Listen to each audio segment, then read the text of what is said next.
we live on social media right now. Hey, So, what's going but on? we can still Hey. chill and talk though. The show is not going to start. Okay, yeah. So now we live. So yeah. So what I'm gonna do is share it and unblock these settings. For some reason, this radio station got my settings to only me can see the video. So if you go to Gotcha. my page right now, you probably wouldn't see it. So let me change these settings. Richard Tyler. I say Richard Tyler right now. It says live. Taylor Okay. House Publishing. Shout Yeah, out. just a message. Do, Hope929. do you see? Is it live? No, so it's not live Nope, yet. nope. So now it should be live in public so everyone can see. I don't see it, Richard. So let's see. Let's see what we have here.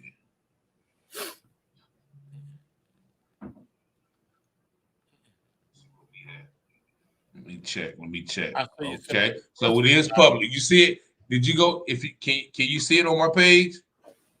I'm on your page. Okay. Can you see the video?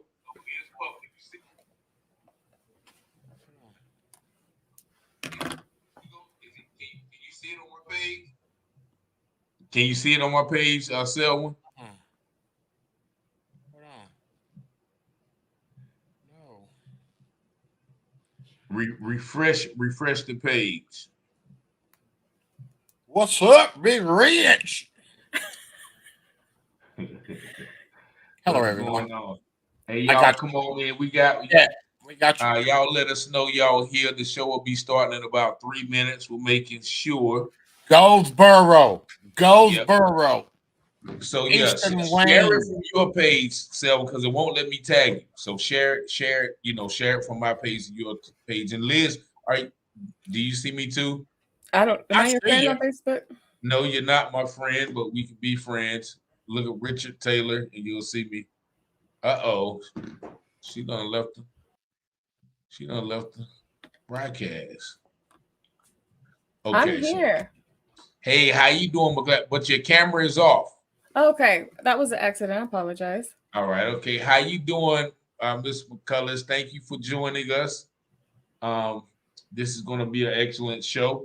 Now, in about a minute, I'm gonna switch the microphones to the radio station, so you won't be able to hear me until the radio show starts. Hey, stay close to your mic because earlier you were fading out on our last show. Yeah, that's okay. Oh, on the last show.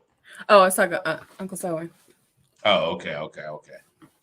But yeah, thank you, Miss McCullers for joining us. She's joining via YouTube. But yeah, so we're gonna start the show. We got Selwyn Jones and Elizabeth Darden, Councilwoman Elizabeth Darden, the co-founders of Hope929. Many people know Selwyn Jones as the uncle of the late George Floyd. We're going to be talking to them about their organization, their plight, their passion, and what they are doing around the nation. So stay tuned. I'm going to switch the microphones now, so y'all won't be able to hear me until the show starts. Hello, everyone. I come from Goldsboro. You have to start, come on now, man. G-Town in the house.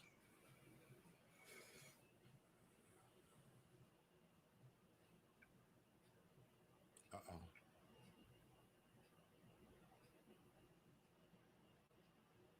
Hello, everyone.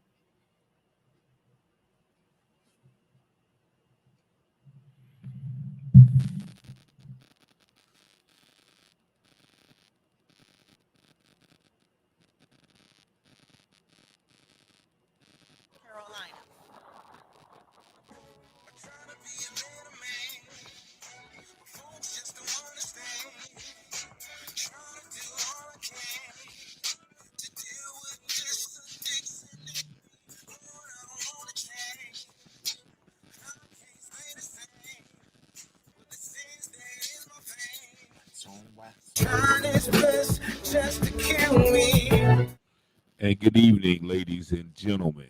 Welcome to another episode of the U-Turn Show. I am your host, Richard A. Taylor, And here at Awesome Radio 106.9 FM here in Greenville, North Carolina. If you have not been to our website, please go to WBISAwesomeRadio.org where you can download all of our apps on the Google Play, the Apple Store, and Alexa. Also, this is an interactive call-in show, so I'm going to be putting the number up there. Feel free to call in 252 756 2008, and I'll be putting that number up periodically. But today we have an exciting show. I have two very special guests. I've met each of these individuals within about a week. So I would like to introduce Selwyn Jones and Elizabeth Darden. How are you guys doing? Doing great. Thank you for having us, Big Rich. I sure appreciate it, man. It's nice to welcome you into our fold. All right, and so I'm going to start with you, Self, and give the people a little bit of background of who you are, what you do, and why you are here today. First of all, my man Richard Taylor from Goldsboro, North Carolina, where I'm from, is messing up my name very badly. My name is Uncle Selwyn, not Uncle Selvy, but that's just Richard. Hey everyone, I am Uncle Selwyn, aka Selwyn Jones. I am the uncle of the late George Floyd, and I'm just here to show my man some propers and to just sit back and kick it today and chat. He's a hometown boy, so hey, here we are, man, doing our thing. All right, and Ms. Darden. Yes, it's so good to be here, Richard. We were looking forward to it. This is an important conversation I just feel that we are about to have. I was born and raised in Alaska. I currently reside in Harrison, Arkansas, where I'm now a councilwoman. And I met Uncle Selwyn a couple years ago. We became business partners. And throughout the show, you'll hear our story and what our mission is. So we appreciate the opportunity to communicate with you tonight. All right. Thank y'all for joining in. And actually, you may not remember, but I met Selwyn in Wilmington, Philly. Delaware about 2 years ago when we were advocating right. for Lamont Moses, who was shot and killed by the police a few years earlier, and his family had yet to receive justice. Selwyn, I'll start with you. How has it been with you and your experiences about traveling around the country? I think that day we had Jacob Blake's father and Breonna Taylor's relative, as well as some other activists of deceased family members. How has it been for you joining forces with those individuals and traveling around the country advocating for social justice in those situations? It takes an army to win a war. And we've been fighting this war, brother, for 400 plus years. But the war that I've been involved in is the war that was created 3 years ago while my big sister baby boy was laid down beside a car in a street in Minneapolis, Minnesota on 38th in Chicago, and the world changed. As I was speaking earlier today, if you're old enough to remember, you remember when the space shuttle exploded. You remember Desert Storm. You remember 9/11. And you remember the day that you saw the video of George Perry Floyd going from laughing, dancing, begging, crying, and dying in front of, I don't know, 6.5, 8 billion people's eyes. So man, we just been getting it, man. We've been just trying to make a difference. And I don't believe in grieving per se. Grieving was fuel for me because me coming from the little great town of Goldsboro, living in the country off a tobacco farm, I saw a lot of things that weren't right, were unjust, were degrading, were humiliating. But yet, what doesn't break you necessarily don't make you. But it don't break you in a sense, because I use fuel, man. I use fuel from all those hot 110-degree days in the tobacco field. You know, I remember those days like it was yesterday, my man. You know, and I thank each and every individual that I've ever met in Goldsboro, and I learned something from everybody that I had an impact from, because it taught me how to be a better person and be a stronger person for this battle that I had set forth to be in. And you, Miss Darden, Selwyn just told us about, how he felt watching that video and the impact. What kind of impact did that video? Of course, y'all didn't know each other then. What were you thinking? What was going through your mind when watching that video and hereafter? It wasn't too far after Ahmaud Arbery. I remember we were going on a run in this community, Harrison, Arkansas. Some of you out there might have seen some viral videos or some articles out there that they label this town the most racist town in the nation, which is a false label. But there was a group of people that were running around or doing the run for Ahmaud Arbery. And when George Floyd was murdered, I couldn't watch the video. I know a lot of people watch the video. As a mother raising Black children, I couldn't watch the video knowing that there were people probably 10 miles down from where I live, the headquarters of the KKK, amused by that.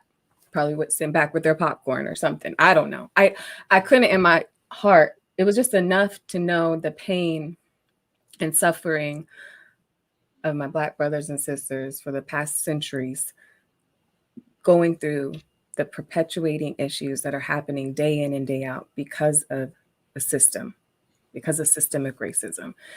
I was mad and I became very vocal, but that was such a pivotal moment in my life, because I lived in this community for, at that point, 7-8 years. And I had gotten involved with the task force on race relations to help bridge the gaps in understandings. But at that point, I was just mad, and we had a lot of marches, and I was very outspoken. I was very vocal, and I spoke then, and I sent the video to Selwyn not that long ago. I was like, man, my delivery sure has changed over the past 3 years, because at that point, I was heated. I need to show you that video. Okay. I'm thinking somebody was gonna tase her, man. She's out there hollering. No, don't. No. She was out there, man. That same passion that she displayed in May, June of 2020. That's the reason why we're sitting here today. Yeah. 2023, daggone 24. Because part of what I seen her 9 months after that. Mm-hmm. Same passion. She didn't even know who I was. Her mother knew, but she didn't know. And she went on about business, man, just like warriors do. Don't matter where you at, who you're with. The only person you can be is you. And she was her in front of all these people. And she never knew. A lot of times, you know how it goes. When you get around people and people think, well, that certain person's around, you got to put a little emphasis in it. And she had no idea who I was. And she was at it. She went at it hard, son. I had goosebumps when she walked up the stage. Rich, I'm telling you, goosebumps were on my arm. And I gave her a fist bump, like, wow. Yeah, we've been sort of kind of like, Batman and Batgirl and Batman. Background to that, when you came here, I was coordinating an event. I had hosted the importance of voting events, and this event was in collaboration with the Martin Luther King Commission, the Unity in the Community event, and we partnered up with people out of Little Rock. So we have people from all around the state here, and Deshaun Scarborough invited Selwyn Jones to this event. I found out who he was at the beginning, but I remember standing on that stage, just receiving an award, and I spoke. And when I got off, I gave him a fist bump. And it was that moment that changed the course of my life, because a week later, I gave him a call, and he introduced me to several impacted mothers whose sons, daughters had been impacted by police brutality. And just hearing their stories, it just pulled my heartstrings. And then attending events around the country, seeing different organizations come together and search and fight for police reforms. We were like, what could we do to bring solutions to all these individuals? We wanted to help as many people as we could. So we came up with Hope929, which helps historically marginalized groups. We want to give tools to communities, to disempowered individuals, and lift them up. Those that want a second chance, that are coming out of incarceration, overcoming homelessness, and recovery and addiction, we wanted to help them because they deserve a second chance. We all do. And so we wanted to help as many people as we could. So that's the journey we're on now. It's a little bit about background.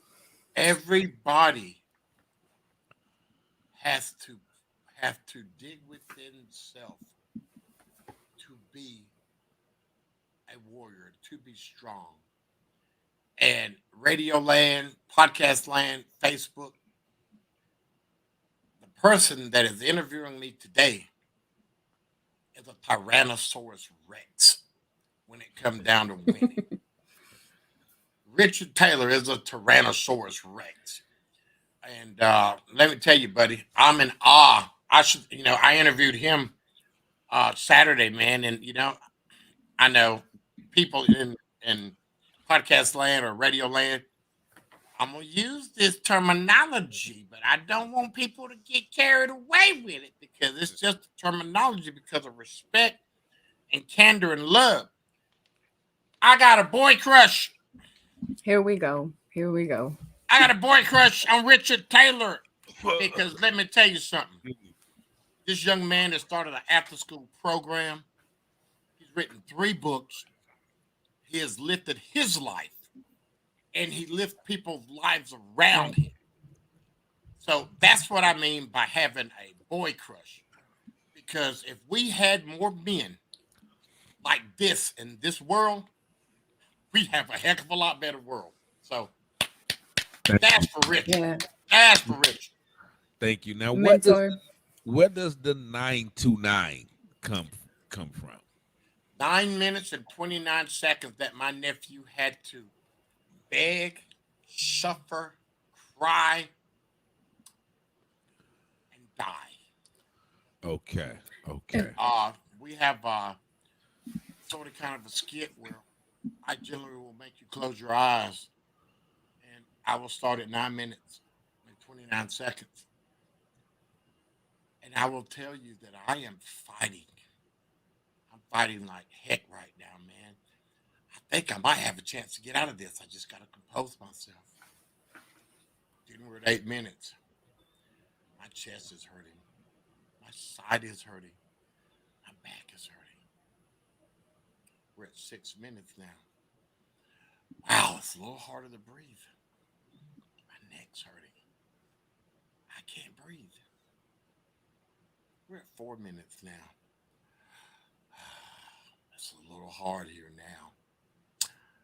I don't know where I'm going to be at, but I don't think I'm going to be okay.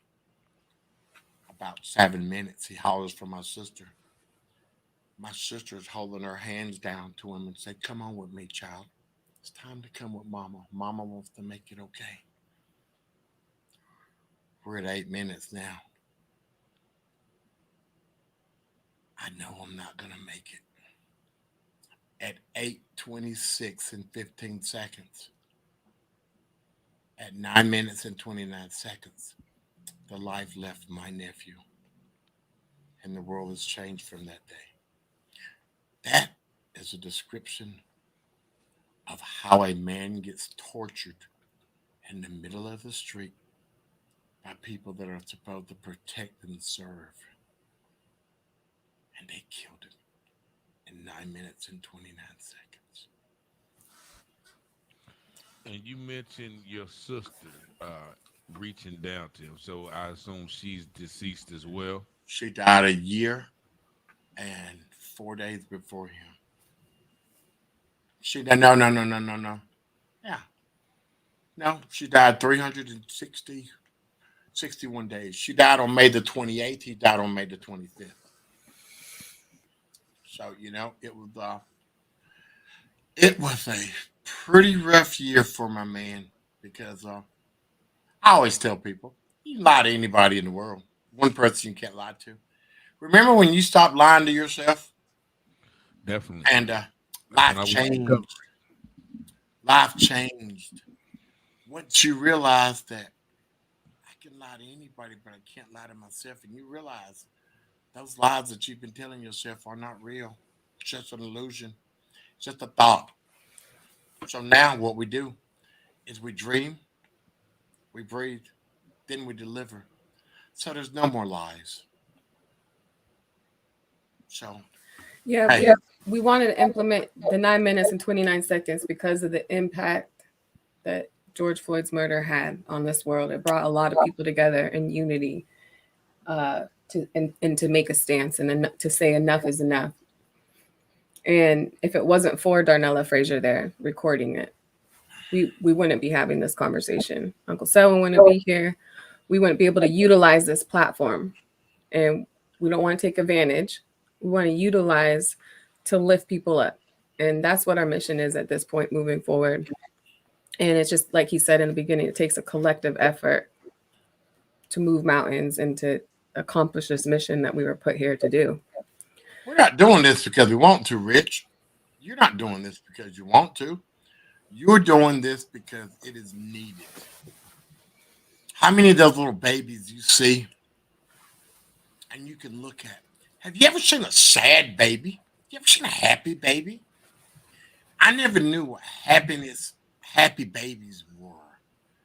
And I look at my babies, and when I get in the car, I could be 3 hours away from them. When I get in the car, they're jumping, they're hugging on me. And at all the places I go, I sit and I look at babies.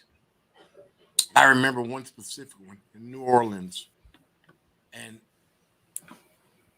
she had a look in her eye like she was just broken. And I wish I could have just, I sat beside her and I was like, little sweetie, how are you? Do you and your brother need anything? And she's like, I'm not supposed to talk to strangers, but I could eat. And I just saw that in that little baby's eyes, man. And sometimes people don't make the right choices, and decisions for their life. But it's the babies that we have to lift up, as well as people. But those babies, they didn't ask to be here, So it's our job to lift them up and give them an opportunity to be whole people.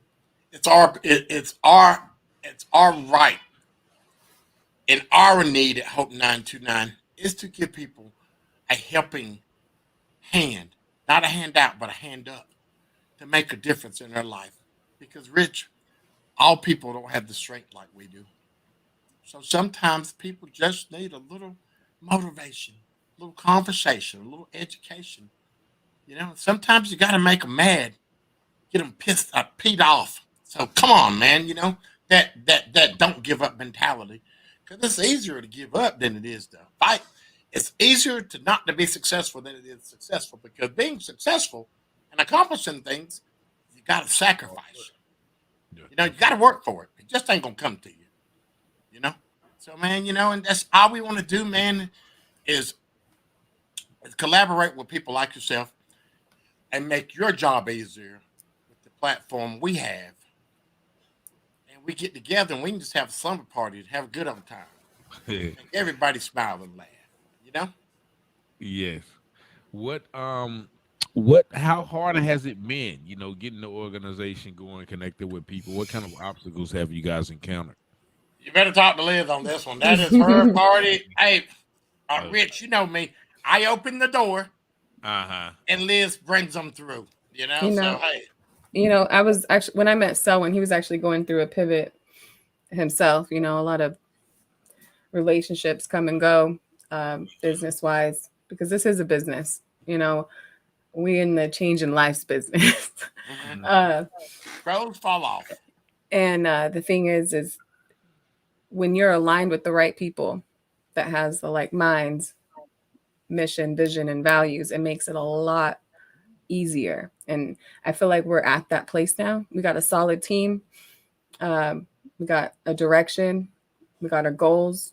And it's moving. And I told him the other day, I was like, Uncle Selwyn, we have got to be careful what we put out there, what we say, what we're gonna do, because everything that we planned out. Second, we got to take this first station break. We're going to be right back on 106.9 Awesome Radio with Selwyn Jones and Elizabeth Darden. How did Noah care for the animals?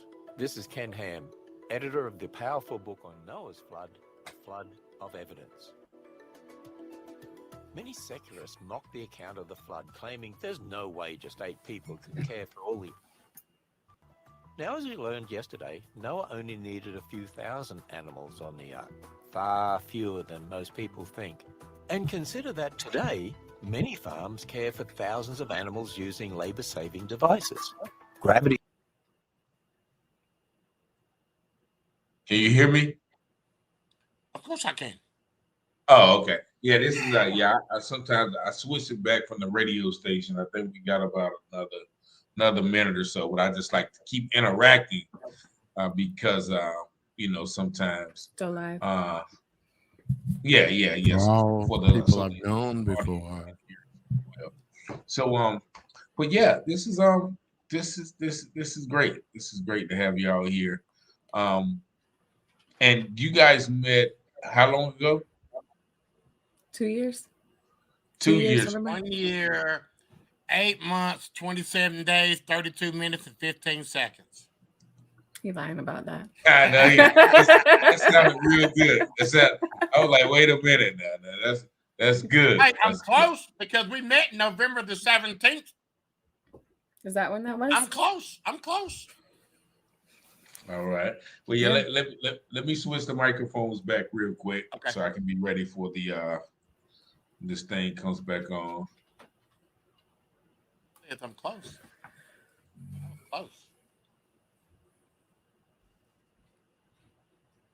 Straight health. Go to appreciationatwork.com.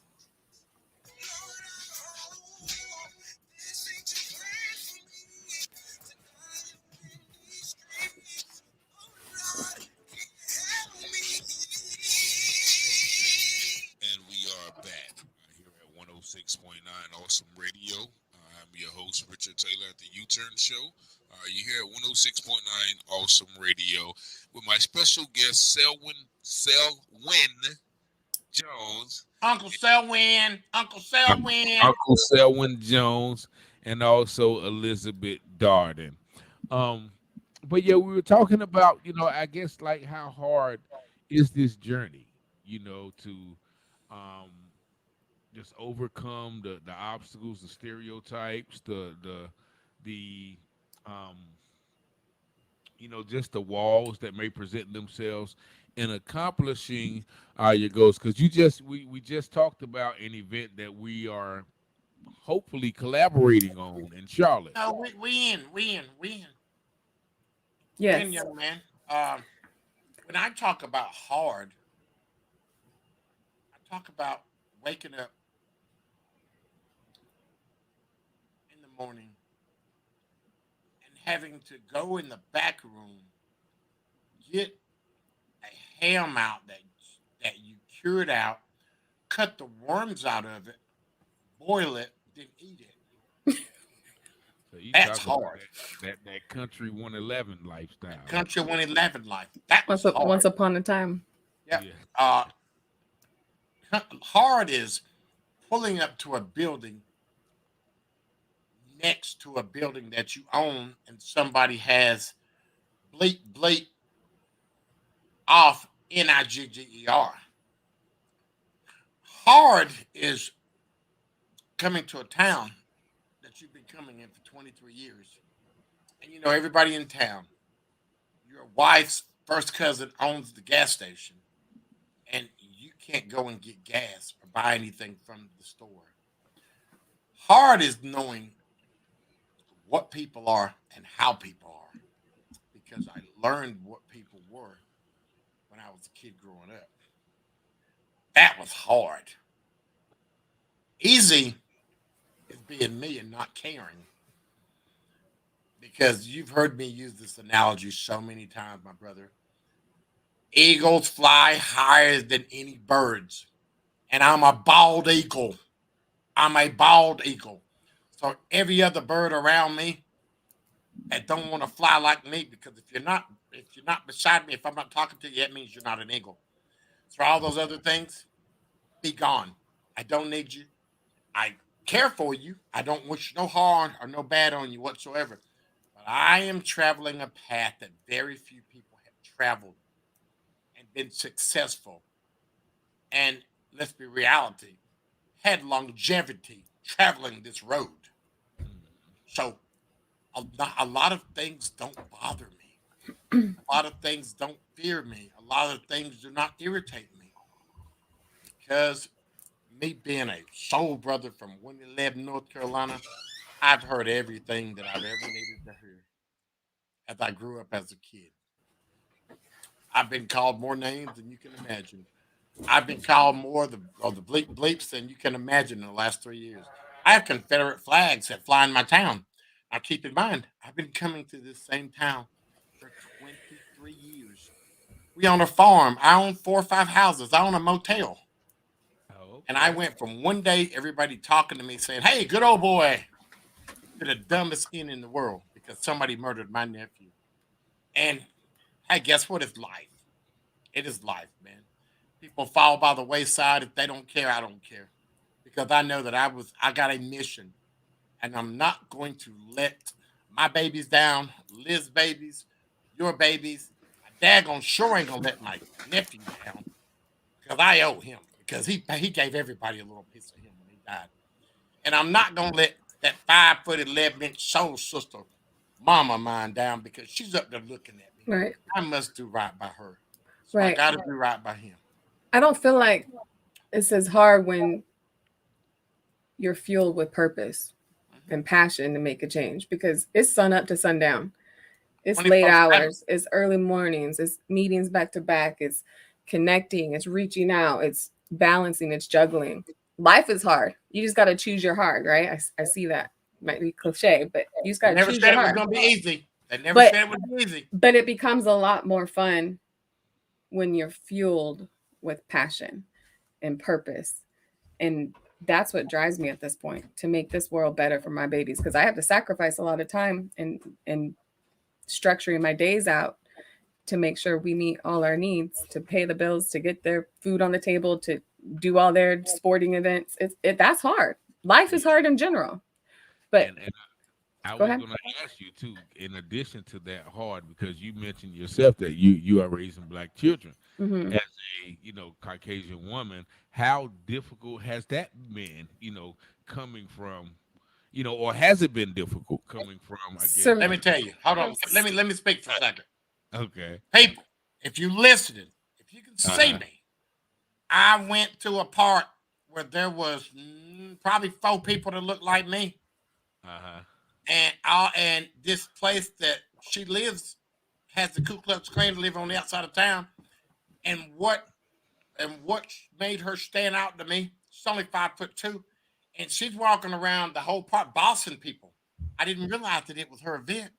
Most people, when they go back to country towns, when they have little babies, little soul brothers and sisters, they are ashamed. They're standing over in the corner. They're not out and about. She's running around like a chicken with a head cut off. And that was the first thing I said, daggone, look at this little boss lady here. Little did I know, So, yeah. So, scared? Got nothing. Got no fear in her when it come down to them babies and trying to make a difference. I hear Liv, I'm keep sorry. coming in, so they keep coming in. They want to be involved, I guess, in the interview. Like I said, man, it's hard. It's hard. It's hard. Yeah, you still on mute. But wait a minute, we got one. This is our last station break, so we're gonna take this quick break. We're gonna be right back. You 106.9 Awesome Radio here with Selwyn Jones and Elizabeth Darden. We'll be right back. Can your child pray at the public school? You're going to want to know the answer to this. Stay tuned. Solid legal advice. I can't mind. I was trying to mind. You'll find a helpful perspective in today's edition of the Legal Alert from the Christian Law Association. And we were just talking about setting up my studio in the outbuilding. I need that bad. We're going to have to do that. Okay, I can't hear you. Hold on. Just want to make this change. Ain't nothing we did, Richard. All right, can you hear me now? Yes, we can, Richard. All right, I can hear y'all too. What the little person want? I saw him over there. I missed him. She's coming to the desk and trying to make some crafts. She just busy, huh? being a Busy on- mama. Mama. Yeah. Busy on the school bag. But yeah, so this last segment is about 20 minutes, but Okay. that is great. That is great. That is great because I know, and that's in Harrison. Did you live there before? No, I was born and Moved raised in back? Anchorage, Alaska. I moved out of Alaska when I was 21, and then I lived in Dallas for 4 years, and then I came here. Okay. So I've been here about 12 And years. what made you choose there? My roots are here. My family settled in a town outside of here where the Buffalo National River is. Okay. And so I would visit my grandma in the summers, and I would hear about, the Ninth King of the KKK being outside of town for my cousins. And there's all this. Uh-huh. They have an address near here, and his son is an attorney in town. And they just put a really bad rap. And this town has many stains of hatred, like other towns in the South. And so they've been trying to clean up, but they've been actively cleaning it up and facing and changing the narrative because of what they've been labeled, and they've been open. And when people come here from different backgrounds, they don't feel the effects of what people say it is. It's kind of become a joke. What it was, what many towns were, what many Southern towns were. When you ride through a town, it's got billboards. There's still one standing. White power. We had them removed. The task force. If it ain't white, it ain't right. But that's what the town majority don't have, that mindset. So they had those billboards removed. So we could talk about that in the next segment if you want. Oh yeah, definitely. Oh yeah.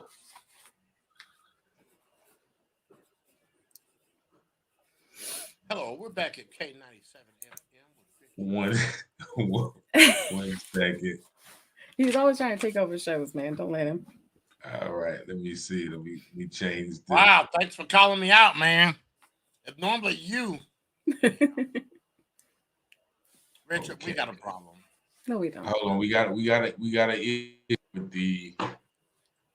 with the sound here. Okay, here we go. Just 1 second. All right, back here at 106.9 Awesome Radio, the U-Turn Show, back with Selwyn Jones and also Elizabeth Darden. And we were just talking about the town of Harrison, Arkansas, where was once, I would say, I guess, a haven, for the Ku Klux Klan and organizations and mindsets like that. But you said they have been working feverishly to yes, stereotype, and you were mentioning that they had a lot of signs that was up there, and you said they have one left. What did that one left say? So the signs he's referring to is the billboards. There was, I think, 4 or 5 standing billboards, and the task force helped to remove 3 of them, and there's still 1 standing. And they're promoting their media outlet, White Pride Radio. And that's, I shouldn't even said that because it's perpetuating. Right. Yeah. But they had signs that said diversity equals white genocide. Racism. It's not racist to love people. It has a picture of a white kid, and just Right. and that's right. And that's the one that's still standing. And that's right when you enter the town, right on the county city line. And it's just such an eyesore for people passing through because of the past. People didn't want to stop in Harrison. People didn't want to stop in Harrison because in 1905, they ran the blacks out of town. And so just like other towns in the South, they have those things of hatred, but they've been working tirelessly to promote diversity. We have the headquarters of the FedEx Freight. Diversity is more and more people are coming here. An entire story on the town because I love history like that. I can send you some write-ups too. Please. There was 100,000 black people killed in the South that got ran out of these towns. Yeah, we were in Pierce City. We were in Pierce City, Missouri a few weeks ago. His family was down visiting, and we got a call that they were in. They were doing a memorial candlelight vigil 122 years later, and just hearing the history of that parallel to here. Hey. And I will take over this conversation. And we went to this town, and they had a candlelight vigil for a lynching that they had in 1901. Wow. In Pierce City, Missouri? Pierce City, Missouri. And buddy, let me tell you, we went there, and it was late at night when we got there. And I sat on the ground and I listened at this gentleman tell step by step illustrations of what happened, how they threw a rope across the cable. They had cable, you know, the telegraphs back then. Okay. And they couldn't hang him, so they took him to the church and threw him out the window to kill him. And then because this other guy, which was black, had been a nuisance one time, they went and got him and killed him. Then they took a 50 caliber and they shot up the black residents that were living in that town, which was about 50 of them. And Then they started burning them down, the houses. I felt, wow. And every time I hear that, it takes me back. It takes me back. I don't even ask why anymore. All I'm trying to do is to stop it. Yeah, just change. All I'm trying to do is educate people and let people know that this ain't how it's gotta be. Because in 50 years, we're all gonna be a little mixed and matched and something. I think most of us are now, honestly. But to hear how there's over 5,000 people lived between 1896 and 1925. Think about that. Over 5,000 people lynched, thrown, roped. Hey, wait. Let me get this one on you, and then I'll let Liz go. What's the name of the river in Goldsboro? Oh, the Neuse River. You ever thought about that? Mm-mm. Yeah. Because I wanted to mention right in the next county, which is Johnston County. I used to look this up. They had a big sign called Clan Country. Love it or leave it. Hold on, buddy. When you come, that was removed, I think, in the late 70s, early 80s. when you come from Newton Grove, it said home of the Ku Klux Klan. I got a picture of the sign. It was on 95. I got a picture of the sign. When you come in to Wilmington, or you come in, there was one right before Mount Olive too. But when you come into Wilmington, home of the Ku Klux Klan. Wow. So you know, man, I've been Wayne Auto Savage every Friday night as a kid after we played football. We would ride by Wayne Auto Savage, and you could see him out there burning the cross on 117 every Friday night. So you know, man, it's important to meet people where they are, because at the end of the day, like coming to a community like this, what? Can't change them. Well, actually, I would counter. Hold on. How about I talk for me what Liz believes? You know, because I was teach the old dog new tricks. Well, you know, there's stories that shows otherwise, but growing up in a community, I attended the most diverse high school in the country. What does this say? And I got the mic again. No, I'm here. Y'all, you know, it's about bedtime, so she's a little needy right now. But growing up in a very diverse community, it says mom. What does it say? She's learning. She's reading. You know? You can't. All right. Okay. So yes, she going full mom. Okay. We live in a systemic world, and racism isn't a gene; it was taught. You know, and people still teach their babies, siblings, how to interact that specific way. And granted, we want to move forward. Right. I don't want to live in the past. That's past, present, future. But here's the thing, we're in the present, and we want to make we are in the present. We want to make the future better. Here's the thing, people are like, why are we still talking about things that happened over a century ago? Because they're still occurring, if not every day, all day. Right. And so we have to talk about it to change it. We can't swipe it under the rug and pretend like nothing happens, because what does silence do? Silence is deadly. Yeah, it perpetuates the issues. And so that's why it's important when you see something, you say something. You see a bully, you're going to speak up on it, right? We can't sit here and watch disempowered communities continue to get oppressed. And it's important. You know, I grew up differently than a lot of people in this community because of the different cultures that lived where I was. You know, we just embraced everybody. You had food and music and styles and everything. You had it all in one spot. And then you come here, it's culture shock to me as a white woman. I might look like a lot of people here, but they have a different The party going on in your house. so anyways, but coming here, I felt like I could offer a different perspective. So I became an educator, got heavily involved with the community, and it was just so important for me to get involved with the task force because I'm raising children that look different than the majority here. Now, what is the task? You mentioned the task force a few times. Now, what is that task force? The Harrison Community Task Force on Race Relations was established 20 years ago. There was actually like 3 white individuals, Rob McCorkindale, Lane Wheeler, and Patty Methvin, and they came together because they wanted to be a voice to oppose what the KKK was establishing. They had the louder voice.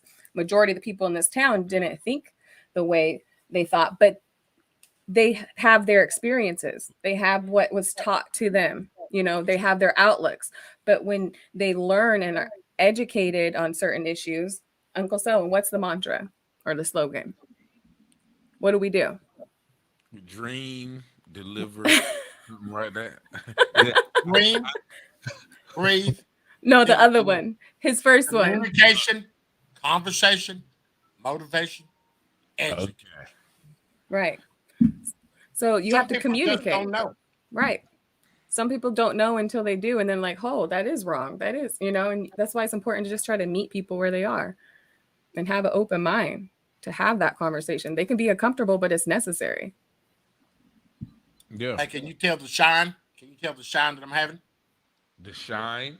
Yeah, these lights is killing me. Look like I'm working in the sun. So look at me. You put too much grease on your hair today. It ain't grease, man. These lights are burning me up. I'm getting a tan, son. Oh my goodness. Yeah.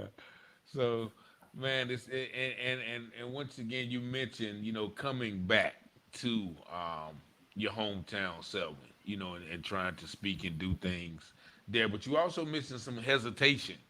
Where does that hesitation come from? I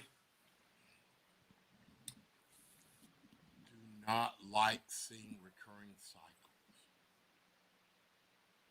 You know what the definition of insane is? Yes.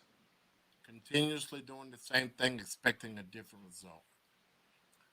A lot of times when I go back, I see some of the people that I grew up with, and they are still living in the same cycle because their minds are closed, because their lives have been, there's been a cap, or there's been low expectations, and people settle. I hate to see people settle. I hate to see misery because I could cry every day.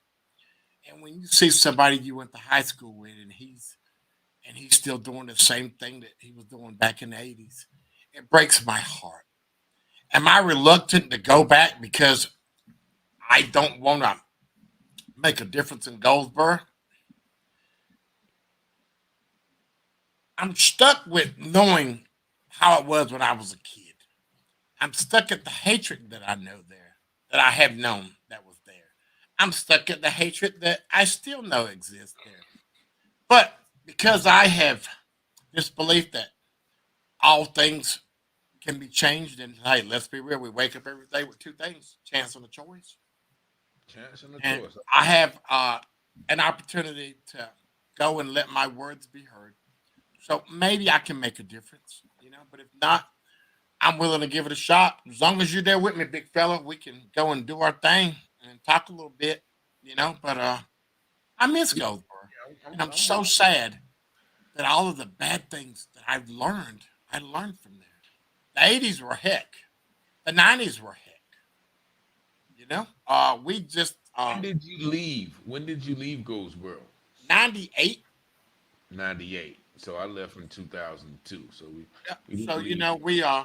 we were on an interview yesterday, and you know who Freeway Ricky Ross is? Oh, I know Freeway Ricky. Freeway Ricky Ross. Yeah, the real Freeway. Now, The real Freeway. The real one, not. We were on a conversation with the real one yesterday. Okay. And I was telling Liz about that Contra war and how they ostracized Oliver North because Oliver North wanted to tell the truth. And Liz did not really realize who Ricky Ross was. And I was basically telling Liz that Ricky Ross was that guy that they went to try to destroy our race with cocaine back in the 70s when it first come here to support the Contra war.